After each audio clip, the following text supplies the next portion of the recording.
تخيل تقضي عمرك بتحارب الشر وتضحي بكل حاجة علشان الخير، وفجأة تكتشف إن الخير نفسه هو أكبر خدعة، وملكتك تخونك وفي الآخر تموت. بس الموت ما كانش النهاية، ده كان البداية. رجعت بس كملك الشياطين، وهدفك واحد وهو الانتقام من ملكة النور وفرسانها الفاسدين. بس يا ترى دلوقتي بعد ما بقت في إيدك قوة الشياطين هتنتقم فعلا ولا هتتحول لشر جديد؟ تعالوا نشوف إيه اللي هيحصل مع بطلنا يونغ ملك الشياطين. تبدأ قصتنا وبنشوف بطلنا راكع على الأرض وماسك عصاية سحرية، وبنعرف إنه اسمه يونغ وبيكون كاهن النور، وبنشوف متصاب وبيزعق ليه كل ده حصل. وبنشوف كاترين ملكة النور واقفة جنب طالما ملك الشياطين وبتقول له كل حاجة مشيت زي ما احنا مرتبنا لها والبشر خسروا المعركة خلاص. وبيتعصب بطلنا وبيقول لملكة النور لولاكي ما كناش خسرنا. فبيبتسم طالما وبيقول وهو بيرفع ايده انت الوحيد اللي باقي، هتعمل ايه يعني؟ فبيرفع طالما بطلنا بالهالة بتاعته وبيعمل طالما ايده على شكل دايرة وبيضغط بهالته على بطلنا، فبيصرخ بطلنا وبيقفل طالما ايده فبيخلص على بطلنا. وبعدها بتظهر شاشة النظام مكتوب فيها ان ينغ حصل على نظام ملك الشياطين وانه هيتم نقله لمسبح الشياطين. فبيستغرب ينغ لانه مات من شوية، وبتظهر شاشة الحالة اللي فيها معلوماته، والغريب انه مكتوب فيها جنب اسمه ملك الشياطين، وده اللي بيخلي بطلنا يتصدم. وبنشوف باب مقفول وتوابيت في كل مكان في الأوضة، فبيقرب بطلنا ناحيتها وبيبص على التوابيت وبيستغرب ايه اللي جابها هنا. وبتظهر له الشاشة تاني وبيكون مكتوب فيها انه بقى ملك الشياطين الجديد، وبنعرف انه بقى عنده مهارة انه يستدعي اي شيطان من الشياطين العشر الاسطوريين،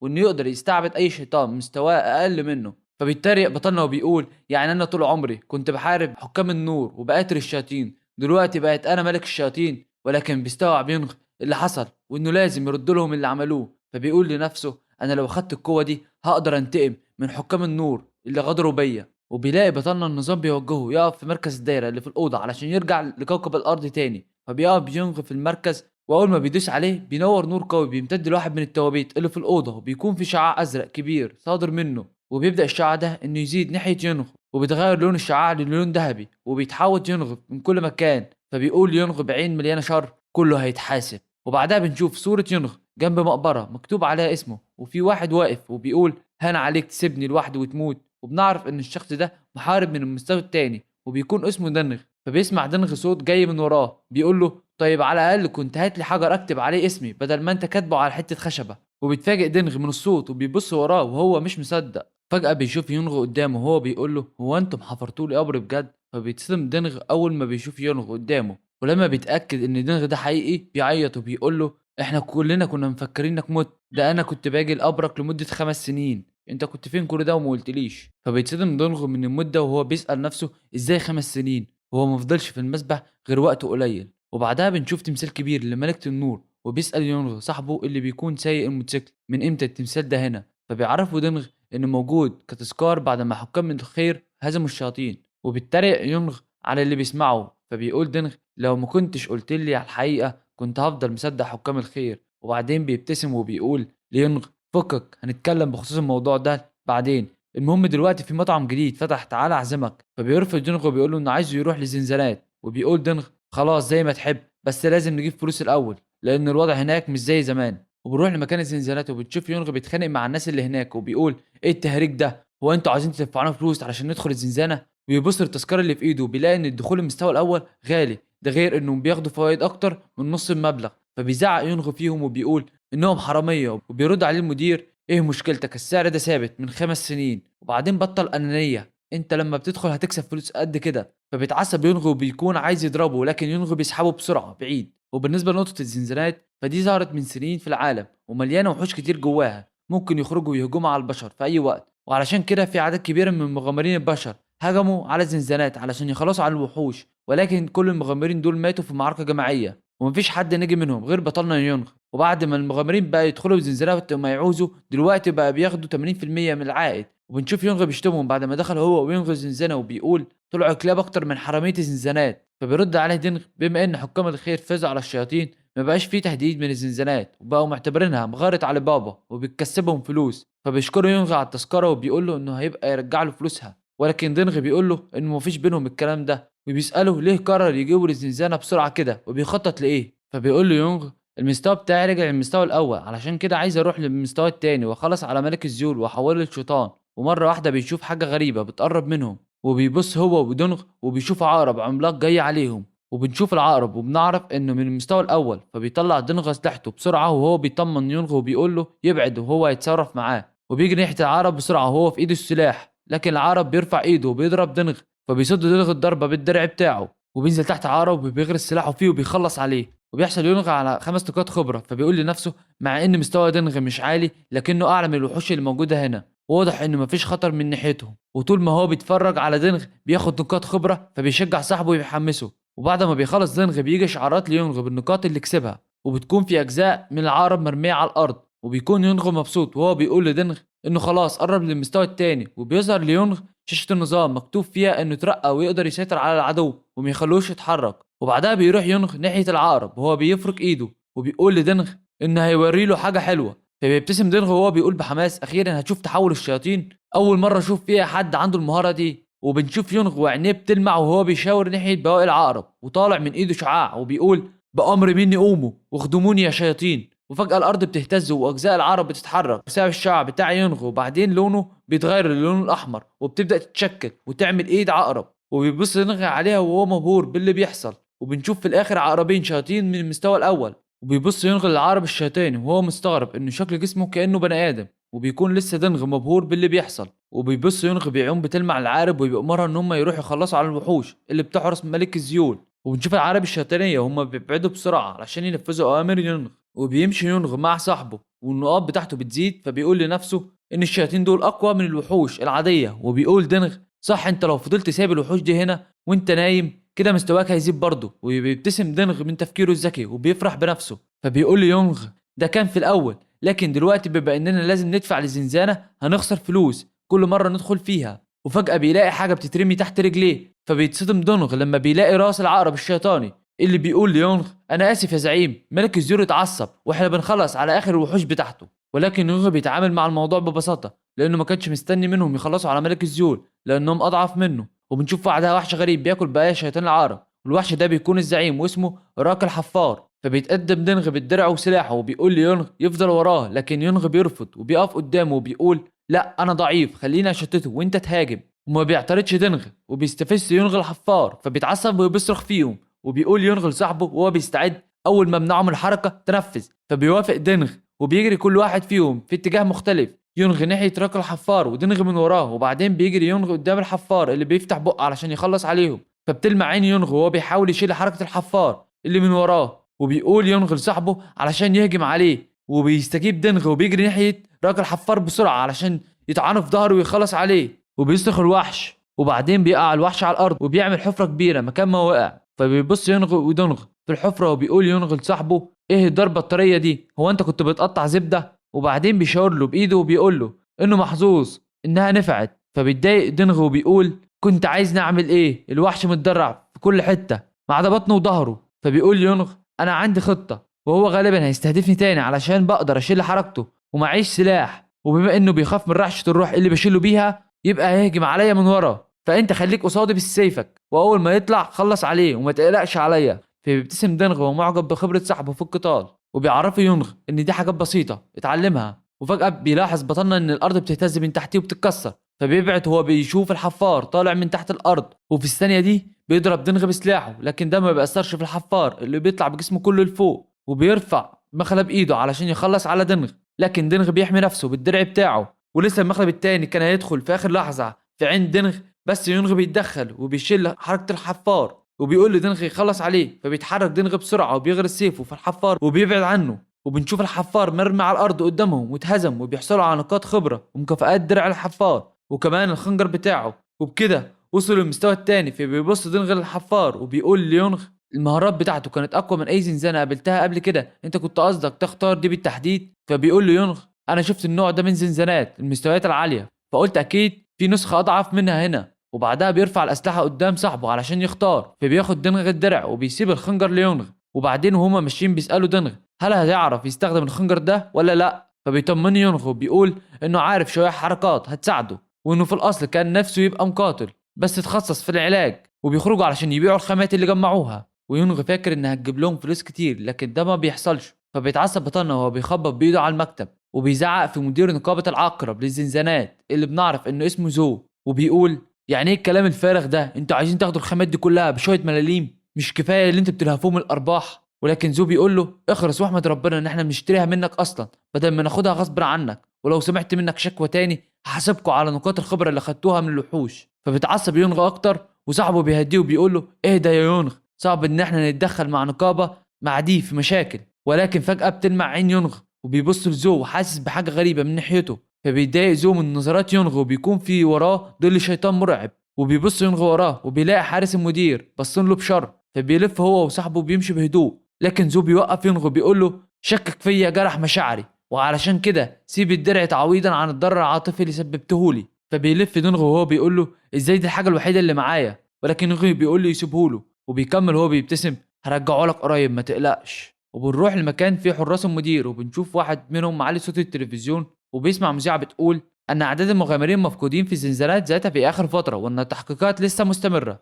وبيبص واحد من الحراس التاني وبيساله ليه المدير زو بيجي المكان المعزول ده كل اسبوع، لكن التاني ما بيكونش عارف برضه. وبعد كده بنلاقي طاقه ورياح غريبه ناحيه اوضه على السلالم، وبنشوف ايد محطوطه على طبق وفي حد بيقطعها وبياكل، وبنتفاجئ ان الشخص ده بيكون المدير زو. وبعدها بيسمع الحراس صوت جاي من بره، فبيقول واحد للتاني يطلع يشوف في ايه. فبيطلع الحارس وهو بيقول ايه اللي ممكن يكون في الخرابه دي، يعني اكيد شويه قطط ولا كلاب. ولكن فجاه بيتصدم وهو بيشوف صخره واقعه على عربيه، ولسه بيقول مين اللي عمل كده بيطلع ينغ من وراه وهو بيبص بعينه الحمراء. وبعدها بنشوف الحارس داخل لجوه وما بيكونش قادر يقف على رجله قدام صاحبه، فبيبص واحد منهم وهو مستغرب شكله وعينيه اللي بيضت. وبنعرف ان الحارس في اللحظه دي تحت تاثير ينغ اللي بيدخل المكان فجاه بعد ما ضرب واحد من الحراس على دماغه وبيضرب التاني بالرجل في وشه ويقعوا بره المبنى من الشباك. وبيكون في حارس واقف متوتر وهو بيستخدم مهاره خاصه بيعمل بيها شعله ولسه هيرميها ناحيه يونغ، لكن يونغ كان اسرع منه وبيضربه ضربه بالخنجر بتاعه وخلص عليه. وبنشوف كل الحراس مرميين على الارض من الوجع ما عدا واحد فيهم لسه هيتحرك، لكن يونغ استخدم مهارته وشل حركته وتحكم في جسمه وخلاه يطلع سلاحه ويخلص على نفسه. وبعدها بيروح يونغ الاوضه اللي فيها زو وبيكون حاسس بالطاقه المرعبه بتاعته اللي منتشره في المكان. واول ما بيتفتح الباب بيتصدم من اللي شايفه قدامه اللي بيكون في جثه مرميه على الترابيزه، وبيبص وبيلاقي جماجم كتيره في الاوضه، وبيلاقي زو قاعد على ترابيزه تانية وبيمسح بقه بمناديل. فبيقول يونغ يبقى ده المخبأ بتاعك اللي بتتغذى على غيرك زي الطفيليات. فبيقف زو بيقول له وانت هتكون العشاء الجاي بتاعي، حته مغامر من المستوى التاني وعايز يتحداني، شكلك ناوي على موتك. فبيبتسم يونغ بيقول له انا قلت لك قبل كده لو اخدت اللي يخصني هاخده منك تاني. وبنشوف زو هو قاعد على الارض ومطلع شعلتين نار من ايده وبيقول انا هشويك حي وهخليك تندم على غرورك ده بس وانت جوه معدتي. وبيبدا يطلع نار بايده على يونغ اللي بيجري ناحيه النار بكل شجاعه وفي ايده الخنجر بتاعه وعينيه حمراء. فبيبتسم زو وهو بيشوفه بيروح للنار برجله ومش خايف. وفجاه بنشوف يونغ بيضرب زو بحركات سريعه، فبيتفاجئ زو ازاي بيضرب بالسرعه دي وهو مسجل في الزنزانه كمعالج من المستوى الاول. وبيبص بيلاقي خنجر يونغ قصاد عينيه وفجاه بيضربه يونغ في نص عينيه، وبيكون زو مش قادر يستوعب ايه اللي بيحصل وبتتكسر نضارته بسبب الجرح اللي في وشه ده، غير باقي جسمه اللي بيكون مليان جروح من يونغ اللي بيقرب منه وبيقول بتعرف تستخدم سحر النار وكمان بتطير، حلو ده انا هخليك الخادم بتاعي. ولكن فجاه بيتعصب زو من يونغ وبيقول له يبطل يعمل نفسه قوي. وفجاه بنشوف ايد حمراء خارجه من بق زو، فبيتصدم يونغ من منظره وسقف الاوضه بيتكسر وبنشوف ظل كائن غريب لابس حزام ذهبي وطاير في الهواء قدام يونغ، وبنعرف انه اسمه بوندي وبيكون شيطان من المستوى الثاني. واول ما بيشوف يونغ بيقول ايه ده انا كنت فاكر ان زو قابل شخص قوي بس طلع حته لاعب من المستوى الثاني. وبعدها بيبص ناحيه زو وبيلاقيه اتحرق، فبيتضايق لانه كده هيضطر يشوف واحد غيره. وبيستغل يونغ انشغال بوندي وبيحاول يسيطر عليه وبيعمل التعويذه، لكن بوندي بياخد باله وبيلف ناحيته وهو بيشوفه بيحاول يستخدم التعويذه عليه. فبيجري بوندي ناحيه يونغ وهو بيقول له احب اقول لك انك مش عارف تستخدم التعويذه فمستحيل تصيبني. وبيلف حوالين يونغ بسرعه وهو بينشر النار في المكان، ويونغ واقف مش عارف يعمل ايه. فبيضحك بوندي وهو بيقول له ايه مش قادر تتحكم فيا بعينيك صح؟ ولما بيلاقي يونغ النار بتقرب منه فبينط لفوق بسرعه بعيد عنها، فبيولع المكان تحته. بيبص يونغ وهو مصدوم لان النار بتكون اخترقت الارض بكل سهوله، والحراس اللي كانوا في الدور الاول اتحرقوا وما لحقوش يهربوا. وبعدها بيقول يونغ لنفسه وهو متضايق المكان الضيق ده مع سحر النار مخليني في موقف صعب وضعيف، لازم اغير ساحه القتال. وبسرعه بيجري يونغ وبيبعد عن المكان، فبيجري بوندي وراه وهو بيقول له فاكر انك هتستخبى مني؟ دي نار قويه يعني مهما تجري وتستخبى مسيرك هتتحول لرماد. وبيوصل بوندي للغابه وبيقف يدور على يونغ وبيقول لنفسه الواد ده مش بيتصرف زي اي مبتدئ من المستوى الثاني. وفجاه بيسمع صوت جاي من جنبه جنبه فبيبعد عنه، وبيلاقي يونغ بيحاول يهجم عليه بسلاحه وبيسيبه في رجله، فبيتعصب بوندي وبيستخدم سحر النار، ولكن يونغ بيتفاداه وهو بيمسك في هدوم بوندي، وبعدين بيسيبه وبيبعد عنه وبينزل على الارض. فبيروح بوندي وراه وهو بيقول انت ازاي تتجرأ وتجرحني؟ ده انا هخلص عليك دلوقتي. وبيبص بيلاقي يونغ طاير قصاده من الناحيه الثانيه، فبيمد بوندي ايده وبيرمي عليه نار، فبيجري يونغ وهو بيتفاداها وبتحرق النار كل الشجر اللي حواليه والغابه كلها. وبيخرج يونغ بره الغابه وبيشوف قدامه طريق صخري مسدود، فبيبص عليه لفوق وهو بيفكر هيطلعوا ازاي، ولكن بيجي بوندي من وراه وبيقول يا حرام حشرت نفسك في طريق مسدود، وريني بقى هتهرب ازاي. وبيبدا انه يستخدم سحر النار ولكن بشكل اكبر بكتير، وبيوجهها ناحيه يونغ فبيتحرق المكان كله والشجر بالارض. وبعدها بيبدا يفكر بوندي مع نفسه وبيقول زو كان عنده السكر وحقن الانسولين كتير عملت له هبوط، انا مش هختار ناس تخان تاني، لازم اختار حد احسن المره دي. ولكن فجاه بيحس الارض بتهتز من تحتيه والصخور بتتكسر، ومره واحده بيشوف مخلب الحفار طالع من الارض وبيمسك في بوندي لحد ما بيطلع الحفار كله، وبيكتف بوندي اللي بيكون مصدوم وبيبص ناحيه المكان اللي فيه يونغ وبيقول شكلك كنت مستنيني اخفض دفاعه وبعدها تخدعني وتهجم عليا. وبيقرر بوندي انه ما يستسلمش وبيحاول يستخدم قوته، ولكن فجاه بيشوف سلسله حديديه بتتلف على رقبته، واللي بيكون ماسك السلسله دي هو يونغ، وبيقول لبوندي ما تتحركش، وبيستخدم مهارته في السيطره على الشياطين. فبيدخل بوندي في تنويم وبيأمر الحفار راك انه يسيبه، وبعدها بيأمر بوندي انه يديله كل الحاجات القيامه اللي معاه، وبيوافق بوندي بعد ما بطلنا خلاص سيطر عليه، وبيديله كل اللي معاه بما فيهم الدرع بتاع الحفار واسلحه تانية وسبائك الذهب. وبيقول بوندي زو حول كل الفلوس لسبائك ذهب ومعاهم شويه اسلحه للاحتياط، باقي الثوره في خزانه النقابه. فبيبص يونغ لسبائك الذهب وبيقول السبائك دي لوحدها تعدي ال 10 مليون، وكل ده من زباين مستويات القليله بس. ومن غير ما يونغ ياخد باله السلسله بتتفك، فبيجيله تحذير ان الهدف هيخرج عن السيطره، وبنشوف بوندي خارج عن السيطره وبدا يستخدم قوته علشان يهجم عليه من جديد، لكن بيتفاجئ من اللي يونغ بيعمله وبيكون عمل مجموعه من الصخور وقفت قدام بوندي، وبحركه ذكيه منه خلص على بوندي بسرعه ونط للناحيه الثانيه، وبكده اتخلص يونغ من بوندي وترقى للمستوى الثالث، ده غير نقاط الخبره اللي كسبها. وبعدها بيبص على دماغ بوندي وبيشاور بايده وهو بيتحكم فيه علشان يكون من الخدم بتوعه، وبعدها بيبص له وعينيه بتلمع وبيركع بوندي قدامه بعد ما اتحكم فيه وصحى من موت. فبيكون يونغ حابب فكره انه الخادم الجديد بتاعه هيكون في نفس مستواه فمش هيحتاج يدربه، ولما بيساله بوندي عن اوامره بيقول له يونغ وهو بيشد على ايده محتاجين زنزانات ما تكونش تحت سيطره حد، وانت شيطان يعني اكيد عارف اماكن الوحوش التانية صح؟ وبيبص له بعينه الحمراء وهو بيأمره وبيقول خدني ليهم. وبعدها بنروح لمبنى بنشوف فيه دينغ واقف قدام عامل التوصيل وهو مستغرب لانه ما طلبش حاجه، وبياخده وبيفتحه وهو بيقول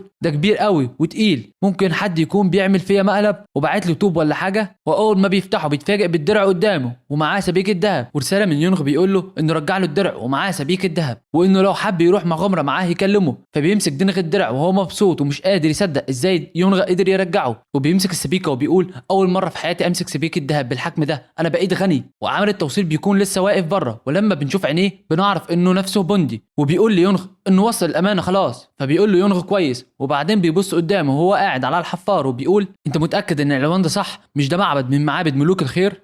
وبيبص المعبد كبير فوق منه صقر حجري، وبيقرب يونغ من المكان وهو بيسأل بوندي اشمعنى اختار المكان ده بالتحديد. فبيقول له بوندي قوة ملوك الخير بتعتمد على كذا معبد، ولو قفلنا واحد منهم قوتهم هتضعف. فبيفهم يونغ قصده بعد ما بيكون خلاص وصل للباب، وبيبص لراك الحفار وبيقول استخبى انت يا راك اول ما ندخل، وانا لو احتجتك هستدعيك. وفي مكان تاني بنشوف واحد بيقول فين اخويا زو انتوا لقيتوه؟ وده بيكون اسمه تشو مغامر من المستوى الثالث ورئيس نقابة العقرب، وبيقول له الراجل اللي قدامه انهم ما لقوش اخوه لان كل حاجة احترقت وبقت رماد بسبب النار القوية اللي اول مرة يشوفها. ولما بيبص تشو على بقايا البيت بيعرف الراجل بتاعه ان ما حدش من المغامرين اللي عندهم يقدر يستخدم النوع ده من السحر. فبيقول تشو لازم تجيب لي قرار الموضوع، والاهم من ده كله الذهب، اللي مات الفلوس اهم، لو الملكة عرفت ان احنا ضيعنا الذهب مش هتدعمنا تاني. وبنشوف فارس من فرسان الخير واقع على ركبته وسيفه مكسور، وبعدين بيقع على الارض قدام يونغ وباقي الفرسان. وبنشوف يونغ بيقول انا بديلكم اخر فرصه علشان تستسلموا وتسيبوا الاسلحه، ولكن بيلاقي سيف جاي ناحيته فبيرفع خنجره بسرعه وبيقطع راس الفارس وبيطيرها على الارض. وبنلاقي فارس تاني بيرفع سيفه علشان يخلص عليه، فبيستخدم يونغ مهاراته وبيشيل حركه الفارس ومره واحده بيوقعوا من فوق الجسر. وبنلاقي واحد من الفرسان بيقول لزميلهم انهم يعملوا فيه زي ما عمل في زميلهم ويرموه من على الجسر، وبيحاول يونغ ان يشيل حركتهم لكن مش بيقدر بسبب الدرع اللي بيحتموا فيه. فبينط يونغ لفوق وهو بيسند على راس واحد من الفرسان وبيضربه بالرجل في وشه. وبنشوف واحد تاني بيحاول يغدر بيونغ ويضربه بالسيف، ولكن يونغ بيلحق نفسه وبيقطع رقبه الفارس بالخنجر. وبيزعق واحد من الفرسان وبيقول ليه مش حد قادر يوقفه؟ ده مجرد شخص واحد، لو انسحبنا دلوقتي مشرف هيتدخل. وبنشوف المشرف داخل رافع سلاحه وبيبص الفارس عليه وهو متوتر، ومره واحده بينزل سلاح المشرف على الارض بيدغدغها، وبيطلع نور قوي من ناحيه الفارس، والمكان كله باللي كانوا واقفين فيه اتهز من قوه الضربه، وبيفضل مكانه ما بيطلعش منه غير دخان بسبب الضربه. ومن وسط الدخان بيطلع صوت ينغ وبيقول علشان تتعامل معايا خلصت على كل رجالتك بكل برود، ده انتوا شايطين اكتر من بوندي نفسه. وفي الوقت ده بيكون بوندي في طريقه للزنزانه، وبنشوف ينغ اللي كان محمي في راك الحفار، وبيبص على مشرف وبيستفزه بالكلام، فبيرد عليه مشرف انتوا شويه اوغاد كلكم، هخليكم تندموا انكم دخلتوا المكان المقدس ده. ومره واحده بيرفع سلاحه وبيهجم بكل قوه على بطلنا. وفي مكان تاني بنلاقي راس واحد بتتقطع وبتتدحرج قدام واحد قاعد على الارض، واللي بيتصدم لما بيشوفها وبيتوتر وهو بيرفع ايده وبيقول ما تاذونيش انا ما عملتش حاجه. وبنشوف واحد رافع موبايله قدام اللي قاعد على الارض وبيقول له انا بدور على الواد ده، كان واحد من نقابتكم من 3 سنين وعندي علم ان انت بتواصل معاه. وبيبص في الصوره بيلاقي صوره دنغ صاحب بطلنا، فبيقول وهو متوتر انتوا عاوزين دنغ؟ فبيبتسم الراجل وعينيه بتلمع وهو بيساله عن مكان دنغ، وبنعرف ان الراجل ده اسمه نيتا هو مغامر في المستوى الرابع. فبيبص الراجل التاني لراس الشخص اللي اتقطعت وبيخاف انهم يعملوا معاه زيه، فبيبص لنيتا وبيقول له على عنوان دنغ وبيترجاه يسيبه ويمشي. فبيقول له نيتا انا مش هعمل فيك حاجه، روح امشي وما تقلقش. وبنشوف الراجل بيجري بسرعه وهو خايف، ونيتا وهو بيبتسم ابتسامه شريره وبيرفع ايده وبيستعمل مهارته ناحيه الراجل اللي كان بيجري، وبنشوف اتقسم نصين وبعدها بيقع على الارض قدام نيتا. وبنروح بعدها لبيت دنغ اللي بيسمع صوت الباب بيخبط، فبيفتكر ينغ بطلنا بعت له حاجه تاني، وبيفتح الباب وهو مبسوط، ولكن بيقابل ابتسامته وش نيتا اللي بيقول له انت دنغ. وبكده نكون وصلنا لنهايه حلقتنا. اتمنى تكون القصه عجبتكم، ولو عايزين نكملها قولوا لنا في التعليقات، وما تنساش اللايك والسبسكرايب والسلام.